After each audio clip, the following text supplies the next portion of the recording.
내년의 증시 전망은 참 변수가 많은 것 같아요. 현재는 변수가 많은데 아까 기술적으로는 약간 기로점에 있다고 이번 11월, 12월이 좀 뭔가 추세를 결정하는 다시 상승으로 갈 거냐 아니면 하락 추세로 갈 거냐 이게 결정이 되는 것 같고요. 내년은 제일 중요한 건 이제 어닝인데 그러니까 기업 이익이 어떻게 될 거냐가 제일 중요한데 기업 이익이 내년에 상반기에 이렇게 좋을 것 같지는 않아요. 일단. 왜냐하면 일단 우리나라 어닝은 반도체가 거의 좌지우지하기 때문에 반도체가 지금 내년에 상반기 굉장히 어려울 것 같거든요. 물론 미리 반영을 좀 하고 있기는 하지만 그래서 어닝이 이렇게 좋을 것 같지는 않아서 내년 상반기는 분명히 안 좋을 것 같아요. 네, 시장이 이렇게 좋을 것 같지는 않아요. 근데 하반기는 조금 미국의 인플레이션이나 미국의 이제 연준의 기준금리 인상이나 이런 속도가 좀 좌우할 것 같거든요. 그래서 내년 상반기는 좀 안 좋게 보고 하반기에 더 안 좋을 거냐는 이제 상반기에 그 결정이 된다고 했잖아요. 연준이 어떻게 인플레이션도 결정이 되고 이게 위협적인 인플레이션이냐 아니냐 경기를 꺾을 정도의 인플레이션이냐 그리고 연준이 이거에 대해서 인플레이션을 잡기 위해서 성장을 포기하고 금리를 굉장히 강하게 올릴 거냐 이게 결정이 되는 상반기이기 때문에 그게 결정이 되면 이제 결정이 될 것 같아요. 우리나라 증시도 영향을 받을 것 같은데 그렇게 좋게 보진 않아요. 예. 하반기는 좀 좋아질 수 있는데 상반기 좀 많이 빠지면 상반기까지는 분명히 좀 안 좋게 보고 있고요. 이번에 지금 기로점이라고 하지만 기로점에서 위쪽보다는 아래쪽으로 좀 많이 가능성을 보고 있고 어닝의 흐름을 봤을 때는 지금 어닝도 꺾이고 있잖아요. 아래쪽의 가능성을 좀 많이 보고 있고요. 내년 상반기 정도까지 아래쪽을 보고 내년 여름 지나서 가을 정도부터는 상승으로 기술적으로라도 상승으로 갈 수 있는데 이때 이제 전고점을 뚫고 대상승을 할 거냐는 요 상반기에 미국의 통화 정책이 좀 결정을 할 것 같다. 미국의 이제 증시도 요거에 의해서 결정이 되기 때문에 만약에 미국 증시가 이거에 의해서 이제 금리를 천천히 올린다고 가정하면 조금 더 갈 수 있거든요. 그러면 우리나라 미리 빠졌다가 여기서 다시 이제 2차 상승할 수 있죠. 이렇게 흐름을 좀 보고 있습니다. 현재로서. 지금 인도하고 베트남은 같이 가는 건데요. 인도와 베트남. 이게 뭐죠? 이 특징이 저번에 말씀드렸지만 중국으로부터 공급망이 단절되고 있잖아요. 그러니까 탈중국화 생기고 있잖아요. 탈중국해서 갈 데가 인도, 베트남밖에 없어요. 그러니까 인도네시아, 말레이시아 뭐 이런 데 아니라 그랬잖아요. 두 나라인데 두 나라가 그래서 굉장히 좀 성장을 크게 하고 있는 거예요. 그리고 이머징 전체에서 지금 중국 증시 별 볼 일 없고 한국 증시는 뭐 지금 너무 많이 들고 있는 상태에서 줄이고 있는 상황이고 일본은 뭐 별 일 없고 대만도 사실은 TSMC 말고는 별 볼 일 없잖아요. 그러니까 지금 인도하고 베트남 증시가 각광을 받고 있는 거죠. 차기 이제 중국을 대체할 수 있는 공급망의 핵심. 그것도 인도 같은 경우는 또 미국의 동맹 국가잖아요. 거의 요즘에 이제 미국하고 완전히 붙어가지고 그래서 미국의 지원을 받고 있기 때문에 인도 대 베트남은 장기적으로 좋죠. 그래서 지금 강한 건데 주가가 지금 너무 강하죠. 사실은 너무 강한데 제가 볼 때는 인도나 베트남 증시는 장기적으로는 계속 우상향할 것 같아요. 장기적으로. 여기서 장기라는 거는 이 공급망 재편이 끝나는 게 아마 10년 정도 걸릴 거예요. 지금도 계속 글로벌 기업도 나오고 있거든요. 그게 다 이제 먼저 나온 애도 있고 삼성그룹은 먼저 나왔잖아요. 먼저 나왔고 현대차는 기아차는 이제 나오고 있고 롯데그룹은 뭐 어쩔 수 없이 먼저 나왔고 그 다음에 지금 유니레버인가 뭐 이런 글로벌 기업들도 지금 철수를 시작했대요. 중국에서. 철수 시작해서 요게 어느 정도 일단락 될 때까지는 그게 한 10년 걸릴 것 같은데 그때까지는 이게 우상향을 봐야죠. 베트남은 우리나라 1970년대라고 보면 된다고 했잖아요. 우상향을 봐야죠. 별일 없으면. 근데 지금 너무 과하게 올라 있는 상황이기 때문에 지금 이거는 약간 미국 증시랑 동행을 보이고 있어요. 미국 증시랑 인도 베트남 증시는 같이 동행을 하고 있다. 그 얘기는 미국 증시가 부러지면 이것도 부러질 가능성이 있다는 거죠. 그죠? 이거는 이제 우리나라나 중국은 뭐 미리 이렇게 부러지고 있지만 미국 증시가 부러져야 아마 인도나 베트남도 부러지지 않을까? 이렇게 생각을 하는 게 좋을 것 같고요. 그 다음에 단기적으로는 참 예측이 잘 안 돼요. 미국 증시가 언제 부러질지 모르는 것처럼. 그래서 미국 증시가 저희 만약에 리포트에서 이제 미국 증시의 추세를 계속 말씀을 드릴 텐데 가끔 이제 보고서에 언급을 할 텐데 기술 추세가 이제 완전히 부러졌다. 이런 게 나오면 이제 그때 팔아도 되지 않을까, 단기적으로는. 근데 장기적으로는 그냥 장기 투자하는 입장이라면 저는 베트남 증시 계속 말씀드리잖아요. 단기 대응하기 좀 어렵기 때문에 그냥 20, 30년 투자한다고 생각하고 그냥 많이 그러니까 고점 대비 한 4, 50% 빠지면 더 사고 좀 올라가면 뭐 갖고 있다가 또 이제 중간중간 한 반토막씩 나거든요. 이렇게 가면서. 나면 또 이제 더 사고 뭐 이런 식으로 가져가는 게 좋지 않을까 이렇게 생각을 한다라고 말씀을 5년 전서 드렸는데 인도도 마찬가지예요, 사실은. 인도도 마찬가지고요. 요거 두 개는 같이 묶어서 보면 된다. 장기적으로는 되게 좋게 보고 있습니다. 골드에 대해서 지금 폭등론이 나오는 근거는요. 하이퍼 인플레이션 가능성 때문에 그래요. 그러니까 하이퍼 인플레이션이라는 게 뭐냐면 물가가 통제가 안 된 상태에서 급격하게 뛰는 거예요. 그래서 최근에 그 트위터인가요? 트위터 CEO인가요? 트위터를 만들었던 CEO인가?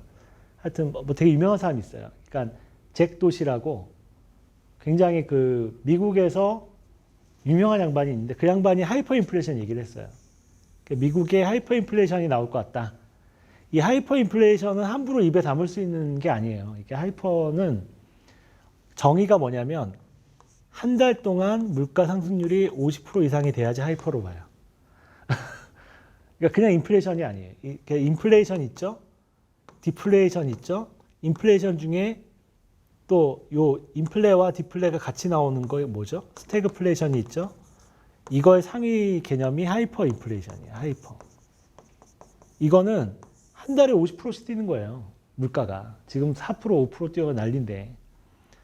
이거는 통화 가치가 붕괴되는 거거든요. 통화에 대한 신뢰가 붕괴되는 거예요.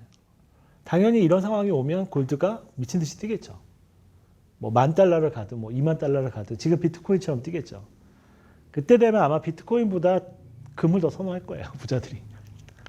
근데 이거에 대한 이제 이런 하이퍼 인플레이션에 대한 경고 때문에 그래요. 잭도시라는 사람. 근데 그 사람이 무시할 수 없는 사람이기 때문에. 그런데 글쎄 이거는 잘 모르겠어요. 이런 상황이 생기면 정말 이렇게 갈 수 있겠지만 아직까지 뭐 하이퍼 인플레이션까지 이 상황이 생긴다고 보면 어떤 조짐이 나타나야 되냐면 달러 인덱스 있죠. 달러 인덱스. 달러 인덱스가 지금처럼 93, 94 이렇게 강세를 보이면 안 되죠. 만약 하이퍼의 조짐이 생긴다 그러면 이게 갑자기 급락을 해야 돼요. 달러 인덱스가 갑자기 하루에 3포인트 빠져가지고 뭐 90을 깨고 89 라인을 깨고 뭐 85 막 이렇게 급락을 해야 돼요. 그러면 이거 하이퍼 오는 거 아니야? 이렇게 생각할 수 있죠. 왜냐하면 달러의 가치가 그냥 훼손되는 거니까. 이 정도 빠져야 하이퍼가 와요.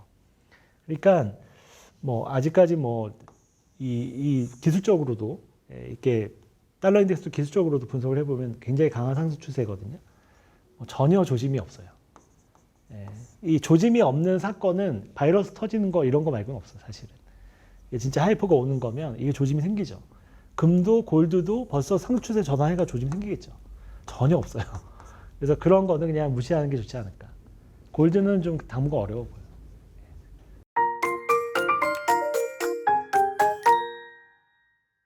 그 다음에 이제 금융 위험 지표를 보면 위험 지표는 아주 안정적이에요.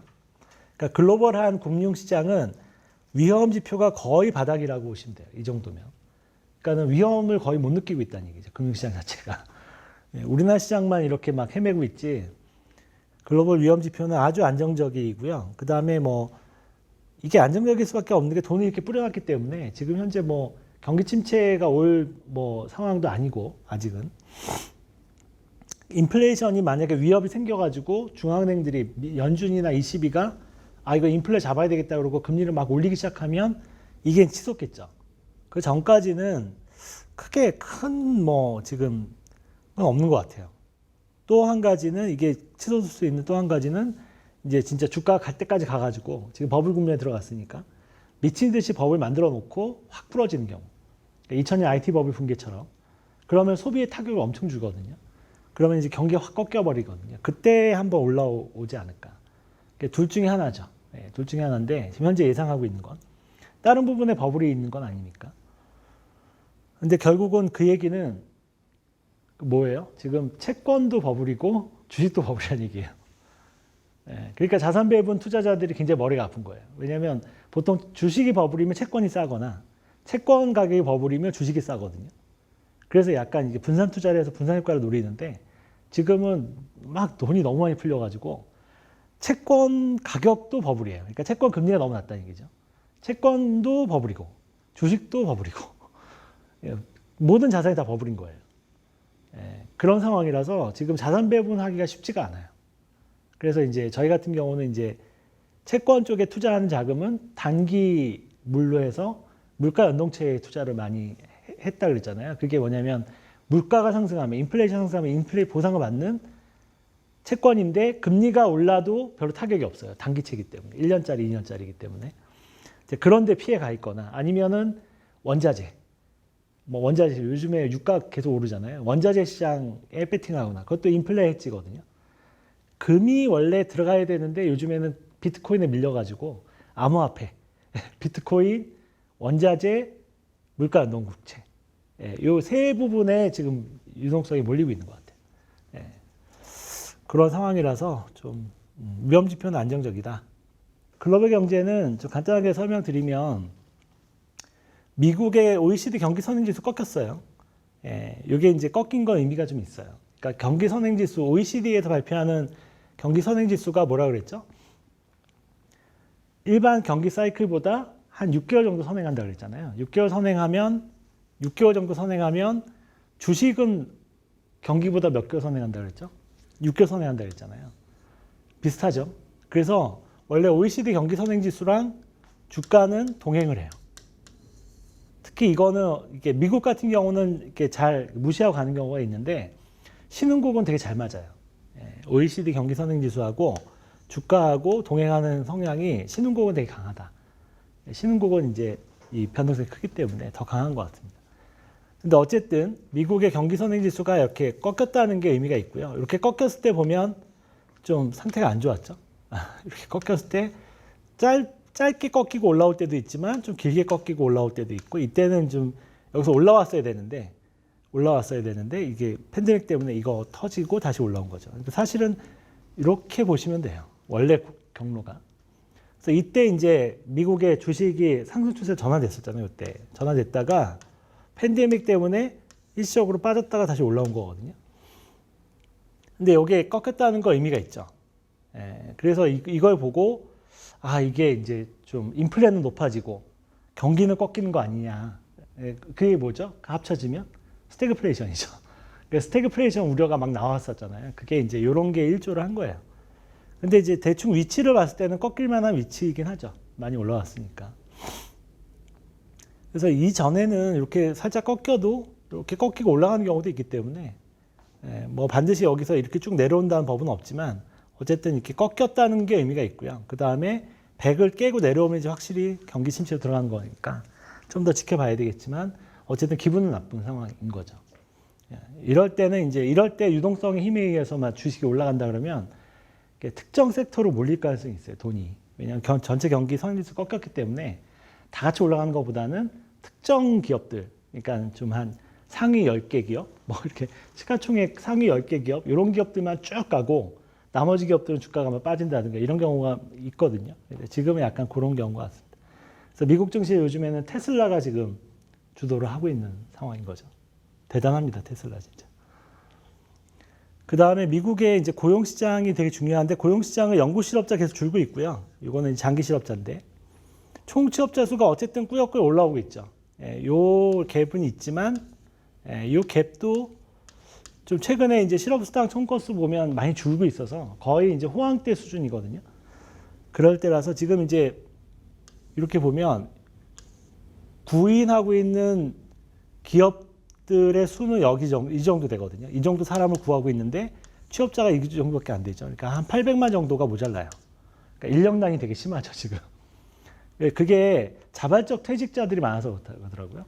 그러니까 코로나 터지고 재택근무하다가 그냥 일터로 복귀를 안 하고 그냥 자발적으로 은퇴를 하는 거죠. 그러니까 조금 먹고 살 만한 사람들이 내가 이제 집에서 가족하고 시간을 보내보니까 야, 좀 덜 벌어도 나 먹고 살만 하니까 그냥 퇴직할래. 이렇게 가지고 그러니까 고용시장에서 빠져나온 퇴직자들이 굉장히 많대요. 그게 한 400만 명 정도 된다고 그러더라고요. 그래서 이 인력난이 의외로 오래 가지 않을까? 이게 올라오겠지만 계속 모자르지 않을까 생각이 드는 거죠. 지금 이게 미국의 경제학자들이 이거 걱정하고 있어요. 왜냐하면 이런 상태가 지속이 되면 어떻게 되냐면 임금이 올라요. 지금 현재 임금 계속 오르고 있잖아요. 최근에 미국 임금 계속 오르고 있거든요. 왜냐하면 임금을 안 올려주면 안 와요. 일하러. 그래서 임금이 계속 굉장히 강하게 올라가고 있는데 이 임금이 오르면 뭐가 발생하죠? 인플레가 발생해요. 인플레가 굉장히 강하고 오래 가요. 그러니까 지금 이제 공급망 뭐 붕괴 때문에 일시적인 인플레일 수도 있는데 임금이 이렇게 세게 올라가고 있기 때문에 이게 또 어떻게 될지 모르는 거예요. 그러니까 그래서 이제 인플레가 장기화되거나 좀 인플레가 내년에도 인플레가 좀 심화되지 않을까 이렇게 우려하고 있는 거는 임금이 지금 본격적으로 올라가고 있어서 그렇고요. 이 인력난이 일시적으로 해소가 안 될 거라는 거죠. 구조적인 문제일 수도 있다는 거죠. 왜냐하면 은퇴자들이 많으니까 이 은퇴자들은 다시 안 돌아오거든요. 그러면 다시 이민 정책을 써서 뭐 해외에서 인재들이 들어오거나 이래야 되는데 이거를 메꿔줄 만한 한 400만 명의 인재가 들어와야 되는데 이거 쉽지 않죠. 이렇게 보면 내년에도 임금 상승이 계속된다? 이게 쉽지 않은 거죠. 인플레가 되게 높게 나올 수 있는 거예요. 그런데 이제 경기가 둔화되지 않으면 다행인데 이게 뭐 임금이 올라가서 인플레가 발생하는 건 그렇게 나쁜 건 아니에요, 사실은. 나쁜 건 아닌데 이런 것 때문에 이제 원자재 가격 같은 게 국제유가 같은 게 뭐 100불을 돌파한다. 이게 이제 큰 문제인 거죠. 만약에 100불을 돌파한다. 지금 이제 85불 뭐 이렇잖아요. 100불 돌파할 수 있거든요. 밸류에이션상 이제 적정 라인 약간 위니까 저희 가치평가 기준상 적정 라인 약간 위고 적정 밴드 상단이 얼마였죠? 92불이라고 그랬잖아요. 그때. 여기까지 한번 가볼 수 있을 것 같다 그랬잖아요. 여기까지 거의 온 거예요. 여기 올라가면 이제 고평가 구간인데 보통 경기가 이렇게 막 뭐가 전 세계적으로 공급이 확 부족할 때는 과거 역사를 보면 보통 고평가 구간을 넘어갈 때도 많았었어요. 버블 구간. 버블 구간 가면 120불, 130불 이렇거든요. 여기까지 갈지는 모르겠지만 어쨌든 이 폭발력이 있단 말이죠. 그런데 채권도 비싸고 주식도 비싸니까 약간 투기적인 자금들이 갈 데가 없어요. 주식도 너무 비싸고 채권도 너무 비싸고 원자재 중에서는 구리 같은 거나 구리도 너무 많이 올랐잖아요. 사실 구리가 오른 거에 비하면 이거 오른 것도 아니죠. 사실 유가가. 근데 갑자기 석유가 모자른 것 같아.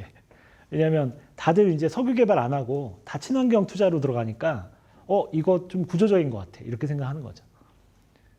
석유가 공급이 지금 렉이 걸려 있는데 이게 구조적인 것 같아. 이렇게 생각하면 상황이 바뀌는 거죠. 일시적인 게 아니라 구조적인 것 같아. 왜냐하면 석유 업체들도 석유 투자를 안 하고 그 다음에 일반 뭐 에너지 기업들도 친환경 에너지만 투자를 하지 석유에 투자를 안 하잖아요. 그래서 지금 석유 투자가 너무 줄었다는 거예요. 그러니까 석유가 많이 안 생기고 있다는 거죠. 이게 보면. 그리고 사우디나 러시아가 이번 기회에 지난번 너무 낮은 유가 때문에 손해본 거를 복구를 해야 되겠다 생각하고 있고. 그러니까 이제 증산을 하고 있는데 감산을 줄이는 거죠. 속도 조절하고 있잖아요. 지금. 고유가를 원한다는 얘기죠. 그러니까 유가가 지금 잘 안 밀리고 있는 거예요. 이 상태에서 만약에 이렇게 올해 겨울에 굉장히 한파가 많이 올 거라 그러거든요. 기후변화 때문에. 이런 상황이 되고 인플레가 치솟으면 유가 쪽으로 가지 않겠어요. 투기 자금들이. 이미 이제 들어가고 있고. 그래서 이 투기 자금들이 모이는 거 봤을 때는 이 정도 끝날 것 같지가 않아요. 결국은 이제 100불을 한번 넘겨볼 것 같은데 이렇게 되면 이제 넘기게 되면 연준이 이제 쫄아가지고 내년 상반기에 테이퍼링 하는 중에 테이퍼링 규모를 확 늘리면서 빨리 끝내고 기준금리 인상을 빨리 들어갈 수도 있죠. 그러니까 그게 이제 좀 내년의 관건인 것 같아요.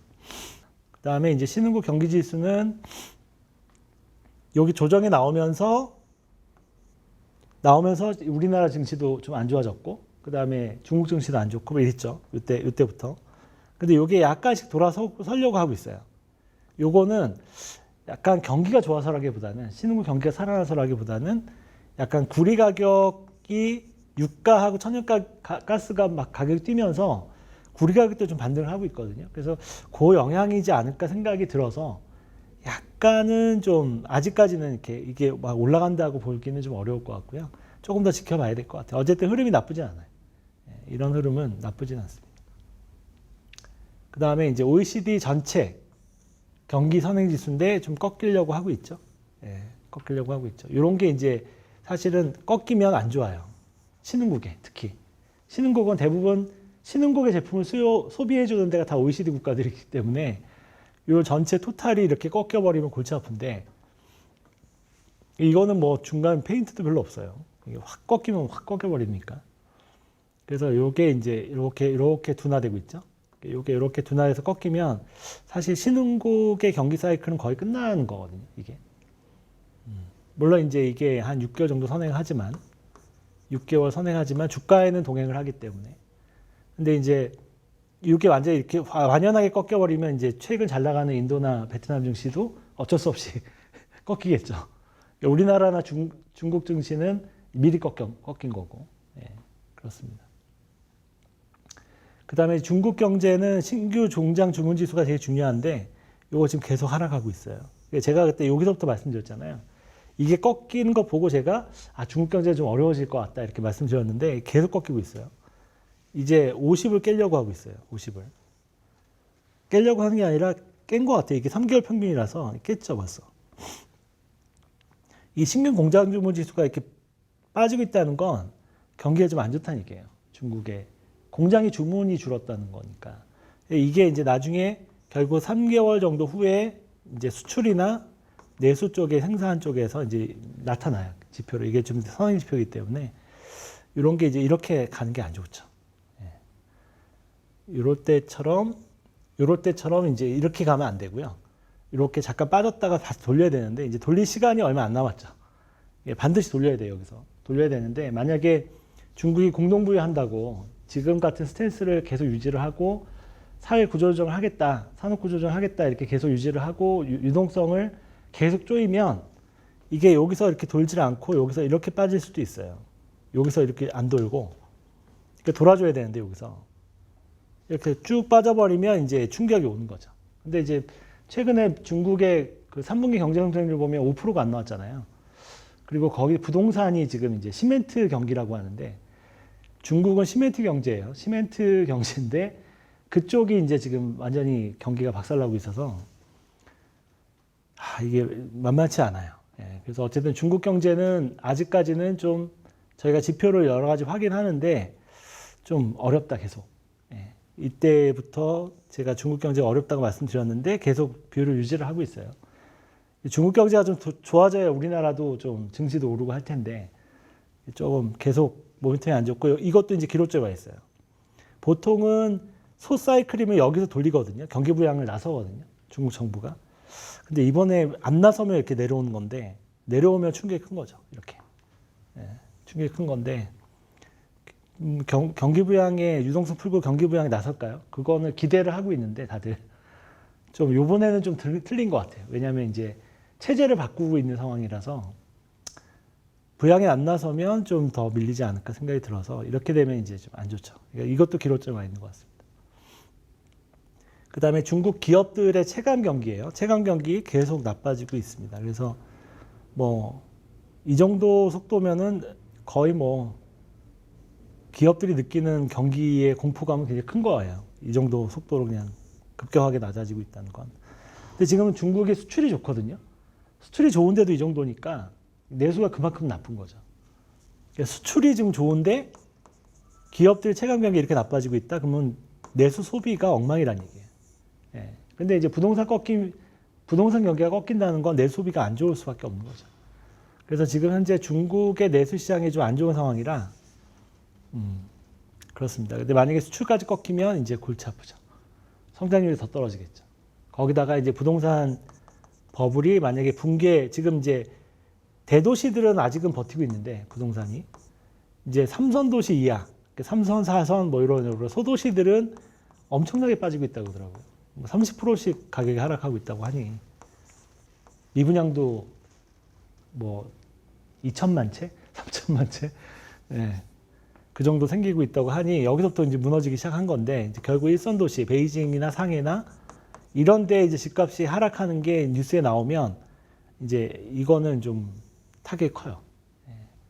그래서 이런 부분으로 연결될 거라고 보고 있는데 되면은 이제 중국 경제에 좀 경제 하락세가 좀 길게 갈 수 있는 거죠.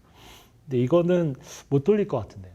저희가 봤을 때는 버블이 너무 심해서 그때도 말씀드렸잖아요. PIR이 50배라고 베이징 이런 데가. 이 PIR은 집계한 데마다 좀 틀려요, 기준이. 그래서 그때 이제 보여드린 사이트에서 기준으로 뭐 중국은 대부분 40, 50배 정도, 40, 50배 정도고 우리나라가 28배에서 30배, 서울이 세계 5위 안에 다 들어가죠, 버블이. 소득 대비 주택 가격이 이 정도니까. 그래서 이제 이 부분이 어떻게 될까가 이제 관건이죠. 이건 특히 이제 우리나라는 조금 영향이 덜한데 중국 같은 경우는 내수 비중도 워낙 크기 때문에 요게 이제 타격이 있을 수 있습니다. 그리고 중국의 지금 PMI 지표 지금 이제 기준선 깨고 내려왔고요.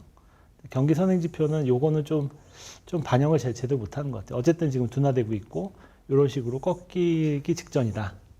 보통은 이제 요게 꺾이고 나면 주가가 급락을 하는데 뭐 상해 지수는 오른 거가 없어가지고 계속 횡보니까 지금. 그 다음에 이제 이게 제일 중요한 지표예요. 유동성을 푸느냐 안 푸느냐 이거 보고 알 수 있는데 지금 유동성이 조이고 있죠. 이것도 계속 조이고 있죠. 요거는 이제 토탈 총 대출이고요. 요거는 M2 증가율인데 둘 다 이제 증가율 떨어지고 있잖아요. 계속 우하향하고 있잖아요. 이거는 요때 돈을 좀 푼 거고요. 이런 거는 돈을 조이고 있는 거예요. 조이고 있는 거고 좀 푼 거고. 근데 다시 풀 거냐? 이렇게 좀 풀어야지 중국도 좀 좋아지지만 우리나라도 좀 좋아질 수 있는데 요거는 증시에 영향이 좀 큰데 아직까지는 뭐 그런 움직임은 없습니다. 그냥 이렇게 급하게 빵꾸 안 나게만 메꿔주는 상황, 뭐 그렇게 볼 수 있고요. 우리나라는 지금 OECD 경기 선행 지수는 이제 꺾이는 모양이고요. 그 다음에 기업 신뢰 지수가 더 많이 꺾이고 있어요. 이 신뢰 지수, 기업 체감 지수가 이렇게 꺾인다는 건 굉장히 안 좋은 사인이라 그랬죠. 이게 이제 약간 동행 지표기도 하고, 그 다음에 우리나라 증시의 방향성에 영향을 많이 미치는 단기 방향성 지표기도 한데, 이게 이제 완전히 꺾이고 있어서 우리나라 기업들이 좀 체감 경기가 나빠지고 있는 것 같아요. 이게 이제 제조업 공급난이라는 게 공급망에 교란이 생기고 있다는 건 우리나라는 제조업 중심이기 때문에 영향을 많이 받을 수밖에 없죠. 근데 우리나라 기업들은 그래도 잘 대처를 하고 있는 것 같아요. 어떻게 보면. 요게 이제 기업 실사 지수인데 요것도 많이 부러지고 있죠. 요게 이제 요 라인 더 이상 올라가기 힘든 라인이었기 때문에 최선이 요 정도 모양이에요. 요 정도 왔다 갔다 하는 모양인데 이런 식으로 찍고 내려와서 이렇게 깨고 내려가면 이제 경기 사이클 꺾이는 거고요. 이렇게 찍고 내려와서 이런 식의 걱정이 되는 거죠. 이렇게 한 번에 깨고 내려가는 거. 깨고 내려가면 이제 걱정이 되는 거죠. 보면은 요거랑 우리나라 그 주가 장기 추세랑 비슷하지 않아요? 이 기로점 있잖아요, 지금. 장기 추세를 깨고 내려갈 거냐, 반등해서 조금 시간을 끌 거냐가 결정이 되잖아요, 지금 여기서. 요런 모양이 나올 거냐. 근데 이런 모양이 나오기에는 너무 높아요, 사실은. 이게 여기까지 올라왔기 때문에. 보통 여기까지 올라온 경우는 이게 바로 깨고 내려가거나 아니면 이렇게 시간을 끌다 깨거나 둘 중에 하나거든요. 시간을 끌다 깨주는 게 가장 좋은 시나리오예요, 사실은. 그러면 이제 경기가 조금 길어질 수 있죠. 그 다음에 지금 일평균 수출액이 지금 25억 불, 26억까지 올라갔어요. 이 정도면 아주 좋은 상황이고요. 지금 이제 저희가 그때 수출 전망할 때 내년 1분기까지 그때 이 정도 라인 생각했었잖아요. 이 정도 라인 올라갔다 이렇게 내려올 거다 이렇게 생각했는데 뭐 이 정도까지 올라갔고요. 지금 수출은 굉장히 좋은 상황이에요. 근데 우리나라가 수출이 이렇게 좋은데도 주가가 이렇게 흘러내리는 건 수출 대비해서 너무 올라서 그랬다잖아요. 너무 올라서. 보통 일평균 수출의 끝자리랑 코스피 자리랑 거의 비슷하게 움직인다 그랬잖아요. 일평균 수출액이 지금 벌써 요때 2022억 불, 23억 불 월 22에서 23억 불이면 코스피 기준으로 2200에서 2300인 거예요. 근데 이게 이제 3,000원을 넘어갔으니까 사실은 갭이 컸거든요. 근데 갭이 컸다가 지금 이제 주가는 내려오고 요 일평균 지수는 올라가서 지금 요게 2,950에 3,000, 요게 지금 2,600까지 올라왔으니까 이 갭이 많이 줄었죠. 예, 갭이 많이 줄고 있어요. 사실은 이게 만나는 게 맞는 거죠, 사실은. 근데 이제 뭐 네이버나 카카오나 이런 게 시총이 삼성바이오나 이런 게 커졌기 때문에 그런 거 감안해도 한 이게 이제 고점 한 28억 불 정도라고 보면 뭐 지금 정도까지 좁혀진 게 이제 정상적인 거죠, 어떻게 보면 현재까지. 여기서 이제 돌아서 가려면 우리 일평균 수출액도 여기서 안 꺾이고 이렇게 올라가줘야 되는데 그거는 모르겠어요. 예, 이거는 경기에 글로벌 경기에 달려 있어서 미국이 지금 워낙 수요가 만약에 내년에 좋다 그러면은 우리나라 수출이 안 꺾이고 내년 1분기 정도의 고점일 거라고 봤는데 그게 좀 연장이 될 수도 있거든요. 뒤로 연장이 돼주면 뭐 지수가 다시 한번 뭐 올라갈 수도 있는 상황인 거죠. 내년 상반기에는. 그래서 이런 부분들은 좀 추적해서 말씀을 드리고요. 그 다음에 요거는 이제 4분기 올해 4분기 수출 경기 전망 지수예요. 요거는 이제 수출 업체들한테 조사하는 건데 4분기 수출 어떨 거 같냐 이렇게 물어보는 거예요. 근데 좀 안 좋을 것 같다. 그러니까 좀 3분기에 비해서는 안 좋을 것 같다 이렇게 대답을 하고 있는 거고. 요 공급망 교란이 좀 혼란이 영향을 미친 것 같긴 해요. 근데 이제 아직은 100 이상이기 때문에 괜찮은 거고요. 100을 깨고 내려가면 이제 진짜 악화되는 거예요. 수출이. 이런 게 이제 깨고 내려가면 이렇게 미리 나오는 거기 때문에 오더 받은 거하고 뭐 상황 보고 설명하는 거라서 되게 이렇게 지금 3분기인데 4분기 이제 4분기 들어갔죠. 미리 조사를 하잖아요. 그러니까 이게 되게 수출 선행 지표예요. 수출보다 약간 선행하는 지표라서 되게 중요한데 어쨌든 3분기보다도 좀 안 좋다고 얘기한 쪽이 줄었다는 얘기니까 뭐 이렇다고 이제 수출이 막 꺾이는 건 아닌데 어쨌든 좀 좋은 시그널은 아닌 거죠. 그리고 여기를 깨고 이렇게 내려오면 이제 안 좋은 시그널이고요. 이렇게 되면 이제 보통 수출이 꺾여요. 그래서 이제 이게 지금 여기까지 내려왔는데 다음 1분기가 중요하겠죠. 내년 1분기 조사 때 이게 깨고 내려갈 거냐가 중요하겠죠. 저희 판단으로는 내년 1분기 정도가 경기 사이클 고점이라고 보고 있기 때문에 1, 2분기가 그래서 한 1분기나 2분기 때 이게 깨고 내려가지 않을까 이렇게 생각을 하고 있습니다. 네, 그 다음에 증시는 뭐 아까 설명을 드렸고요. 지금 현재 미국 증시는 버블 영역으로 이제 들어왔어요. 이게 조금 더 올라왔죠. 이렇게. 자, 이 버블 영역으로 들어왔기 때문에 이게 이제 이렇게 될 거냐. 버블 영역 들어와도 바로 부러지잖아요. 부러질 거냐 아니면 IT 버블을 재현할 거냐. 이 싸움이에요. IT 버블 재현하면 5,500까지 가는 거고요. 여기서 못 갈 거면 바로 부러져야 돼요. 이런 식으로. 버블에 들어왔다가 안 부러지고 계속 올라가면 이거 버블이 생기는 거고요. 버블에 들어왔다가 보통 바로 이제 V자로 역V자로 팍 치솟고 팍 부러져야 돼요. 이게 못 갈 거면. 그래서 그거는 모르겠습니다. 어떻게 될지. 원래 이렇게 버블 영역이 들어오면 그 다음에 예측 불가예요. 사실은 이거는 이제 예측이 어렵죠. 이때 어떻게 누가 예측했겠어요, 이거를.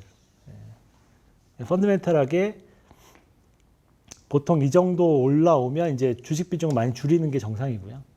이 정도 이하로 내려오면 주식 비중을 높이는 게 정상인 거죠. 지금은 이제 주식 비중을 줄여 나가는 게 정상이고. 그렇게 대응할 수밖에 없어요. 이게 갈지 안 갈지도 모르고. 여기서 이렇게 해서 풀어지면 어떻게 할 거예요? 간다고 생각했다가 막 질렀다가. 그러니까 지금은 약간 위험한 구간. 약간 이제 뭐 아니면 도 구간이죠. 잘 풀리면 버블이 한번 발생하는 거고, 안 풀리면 이런 식으로 버블에 들어왔다 환호하다가 그냥 부러지는 거고, 그렇습니다. 이렇게. 약간 이제 미국 증시도 기로점이 와 있다. 밸류에이션만 보면 기로점이 와 있고요. 지금 이제 어닝이 중요하죠. 그래서 어닝이 중요한데 미국의 어닝은 지금 계속 좋은 상황이에요. 결국은 이런 시점에서는 어닝의 방향성을 볼 수밖에 없어요. 그러니까 기업 이익의 방향성이 좋으면 버블이 끌고 가는 거고요. 방향성이 만약에 어닝이 확 부러지는 게 보이면 그 다음부터 이제 이건 이런 식으로 헤매거나 이렇게 헤매거나 부러지거나 이런 모양이 나오면 이제 이거는 못 가는 거죠. 여기 못 가는 거죠. 갈 수가 없어요. 여기서 부러지는 거예요. 그래서 지금 현재는 어디에 포커스가 맞춰져 있다? 기업이 어닝에 포커스를 맞춰져 있는데 지금 3분기 어닝 시즌이잖아요. 그래서 지금 어닝이 좋은 편이에요. 잘 나오는 편이라서 뭐 아직까지는 어닝이 부러질 조짐은 안 보이기 때문에 뭐 미국 증시 계속 끌고 가는 거고요. 그 다음에 이제 신흥국 쪽은 신흥국 증시 지표가 약간 꺾이는 모양이죠. 주가는 미리 반영했는데 이게 이제 꺾고 내려올지 여기 어떨지는 좀 봐야 되겠죠. 아직은 이제 꺾는 과정에 있다 이렇게 볼 수 있고요. 그다음에 달러가 이제 강하니까 신흥국 증시 약한 거는 이제 반대로 항상 움직이니까 지금 이제 달러가 좀 94까지 올라왔잖아요. 94, 93.5. 이게 이제 95로 돌파하고 올라가느냐가 관건이에요. 95 돌파하면 100까지 가는 거거든요. 그러면 이제 이 신흥국 증시에 안 좋죠. 특히 우리나라 증시에도 되게 안 좋고 우리나라 원달러에도 되게 안 좋아요. 금에도 안 좋고. 그래서 이제 달러가 되게 중요한데 달러 가치가 올라갈 가능성이 더 높지 않을까요? 미국이 이제 테이퍼링하고 뭐 금리를 인상하고 하면 보통 이제 유럽은 지금 그 돈을 금리 인상하고 긴축으로 갈 엄두를 못 내고 있거든요. 그렇게 보면 미국이 이제 이 방향 간다 그러면 달러는 내년에 강세를 보이고 미국 금리도 상승하고 요 달러 강세, 미국 금리 상승 요게 두 개가 내년에 같이 올 수 있어요. 여기에 이제 미국 증시가 같이 강세를 보일지 아니면은 이 부담 때문에 이게 부러질지는 모르겠지만 그거는 이제 실적에 달려 있는 거고요. 실적 동향이. 어쨌든 요 두 개는 거의 이제 가능성이 높기 때문에 이렇게 될 경우에는 달러 강세, 신흥국 증시가 추세적으로 약세를 보일 수도 있죠. 그러니까 이런 부분들이 우리나라 증시에도 영향을 미친 거예요. 우리나라 증시가 이렇게 꺾이고 있는 게. 그리고 신흥국 쪽에 중국의 지금 마진, 프로핏 마진이 지금 부러졌죠. 그러니까 신흥국은 이미 이제 실적이 약간 중국이 아니라 이머징이구나. 이머징 전체가 이렇게 올라가다 부러지잖아요. 근데 쭉 올라왔다가 지금 완전 부러졌죠. 마진이 먼저 움직이기 때문에 마진을 보는 건데 마진이 부러졌어요. 그러니까 미국은 계속 실적이 좋지만 신흥국은 부러지고 있다는 거죠. 그러니까 이제 돈이 신흥국에서 미국으로 가는 게 맞는 거죠. 지금은 이제 실적이 되게 중요하거든요. 왜냐하면 유동성가가 별로 없기 때문에. 이거는 유동성으로 처음에 올라왔지만 지금은 실적만 바라보고 있는 거예요. 왜냐하면 멀티플을 올려놨기 때문에 실적이 좋아져야 더 주가가 올라갈 수 있는 상황이라서 실적만 바라보고 있는데 어쨌든 신흥국은 처음 꺾였다. 이게 10월 달에 처음 꺾인 거예요.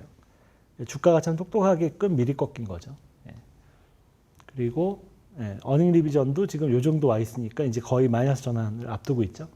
마이너스 전환이 되면 이제 머리 아픈 거예요. 이렇게. 이때 2011년에 마이너스 전환되고 나서 여기서 여기까지 계속 마이너스 놀았잖아요. 이게 장기간에 신흥국 증시가 어려웠잖아요. 이제 잠깐 플러스 났다가 지금 마이너스 전환 직전이라서 마이너스 전환이 이렇게 돼서 이렇게 확대가 되면 이제 장기 하락 추세로 가는 거잖아. 하락 추세거나 횡보인데 주식이 많이 올라 있는 데는 하락 추세고 주식이 덜 올라 있는 데는 횡보로 가는 건데 우리나라는 이게 신흥국 영향 다 받거든요. 그러니까 우리나라는 이제 하락 추세로 가는 거겠죠. 그래서 신흥국 정체 어닝 상황은 별로 안 좋은 것 같아요. 우리나라는 지금 좋은 상황인데 우리나라는 내년 실적 기대치가 많이 팍팍 떨어지고 있어요. 사실은 안 좋은 상황이에요. 우리나라도 좀 꺾이고 있는 상황이라. 근데 이 정도 주가 상승에 이 정도 어닝 폭발적인 증가 후에 이렇게 하향 조정되는 경우는 조정인 경우가를 잘 못 본 것 같아요. 한 확률적으로 진짜 한 7, 80% 이상 그냥 꺾이는 경우가 더 많거든요. 그래서 뭐 이번에 예외가 될 수도 있지만 꺾이는 경우가 더 많아서 신흥국도 좀 약간 그렇잖아요. 그래서 우리나라도 지금 내년 예상치가 막 떨어지고 있거든요. 그래서 어닝 증가율이 막 올해 대비해서 원래는 20% 이상 올해 이익 대비 내년 이익이 20% 이상 늘어날 거다라고 전망했다가 지금 이게 거의 한 5%대까지 떨어졌어요. 급격하게 낮추고 있는 거죠, 애널리스트들이. 그래서 이게 이제 마이너스가 날 수도 있죠. 실제로 이 정도 떨어뜨릴 정도면 실제로 마이너스 나거든요. 내년에 어닝이 부러진다는 얘기예요, 우리나라가. 우리나라도 여기 보시면 우리나라도 어닝 부러지고 있잖아요. 마진이 부러지고 있고 어닝 리비전도 빠르게 빠지고 있는데 아직까지는 이 정도는 아니지만 신흥국이 더 많이 빠지고 있고 그러니까 홍콩 증시 같은 경우가 더 많이 빠진 게 이런 이유 때문인 것 같은데 어쨌든 뒤따라가고 있죠. 우리나라도 이게 마이너스가 나는 순간 이 오겠죠. 내년 초에 아마 오지 않을까. 예. 올 연말 지나서 내년 1분기 정도 되면 상황 판단 딱 해보면 아 어닝 더 낮춰야 되겠다 이런 생각을 할 수도 있어요. 이게 이제 마이너스 나면 이제 골치 아픈 거고요. 근데 어차피 신흥국하고 같이 가기 때문에 우리나라도 똑같잖아요. 신흥국하고. 그러니까 신흥국이 더 먼저 움직여요. 지금. 신흥국이 더 먼저 움직이는 상황이라 이것도 똑같잖아요. 어닝 마진 부러지는 것도. 그러니까 우리나라도 신흥국에 속해 있다 이렇게 보시면 될 것 같고요. 이게 되게 안 좋은 신호예요. 예. 이런 신호죠. 이런 신호. 레벨 자체가 이 정도 레벨에서 부러진 거기 때문에 안 좋은 신호죠. 이게 딱 데칼코마니가 됐죠. 2017년. 이때 장 부러지고 엄청 고생했잖아요. 우리. 거의 비슷한 시기에 비슷한 레벨에서 부러졌다. 그 다음에 우리나라 그 주식형 펀드에서 자금이 외국인 자금이 또 유출되고 있어요. 엄청 유출되고 조금 들어오고 많이 유출되고 조금 들어오고 많이 유출되고 조금 들어오고 또 유출되기 시작했어요. 10월 달에. 외국인들 매수는 별로 이게 이제 이렇게 펀드가 판매가 들어오면 그 다음에 외국인들 우리나라 주식에서 팔아야 되거든요. 지금 이제 팔고 있는 자금은 아마 이때 환매 자금 같은데 하여튼 계속 안 좋죠. 우리나라는 빠져나가기만 하는 것 같아요. 요즘에. 별 매력이 없는 것 같아요. 신흥국 내에서. 많이 들고 있기도 하고 우리나라 증시를. 예, 그렇습니다. 그리고 이제 요거는 유가 뭐 지금 밸류에이션 우리 가치평가상 여기까지 올라서 많이 올라왔죠. 그래도 많이 올라왔고요. 요게 이제 여기가 적정이니까 여기가 적정 라인이니까 93불 정도 오면 적정이고요. 105불 정도가 고평가 상단이에요. 근데 이전에도 보면 공급이 부족할 때 항상 이런 식으로 버블 영역을 한번 트라이 하거든요. 이번에도 이제 여기서 트라이 할지 안 할지 모르겠지만 제가 봤을 때는 여기까지는 한번 가보지 않을까. 지금 상황 봐서는. 그래서 이제 골드만삭스에서 최근에 유가 100불 간다 뭐 이런 얘기를 하는 게 이 정도 레벨 생각하는 거예요.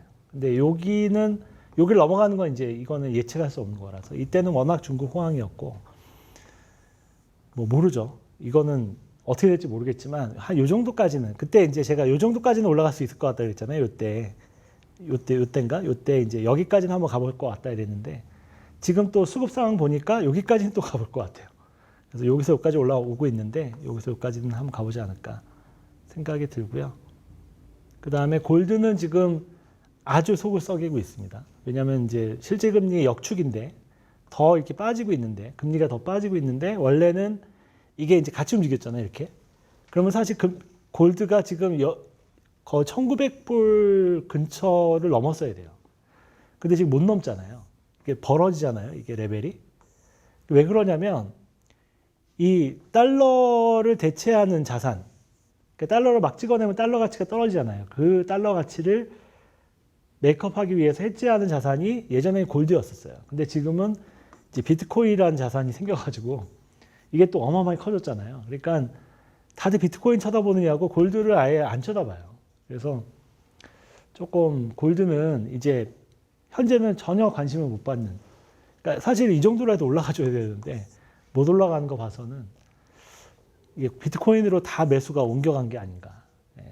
비트코인이 부러져야 골드가 어떻게 관심을 다시 받아보지 않을까 생각이 듭니다.